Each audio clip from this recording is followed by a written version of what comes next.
વડોદરા શહેર નજીક અનગઢ નવાપુરા પસાર થતા રેલવે ટ્રેક પર શંકાસ્પદ વિસ્ફોટક મળી આવતા પોલીસ તંત્ર દોડતું થયું. બિનવારસી વિસ્ફોટકો કોને મૂક્યા, તેનો ઇરાદો શું હતો તે દિશામાં પોલીસે તપાસ શરૂ કરી દીધી છે.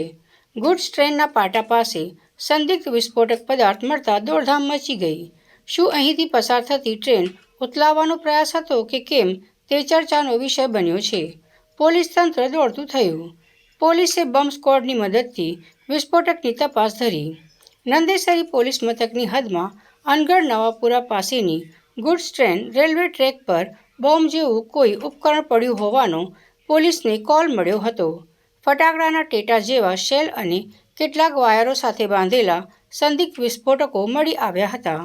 પોલીસે બોમ્બ સ્ક્વોડ, ડોગ સ્ક્વોડની મદદથી તપાસ શરૂ કરી. આ કોઈ વિસ્ફોટક પદાર્થ હતો કે કેમ તેની હાલ પુષ્ટિ નથી.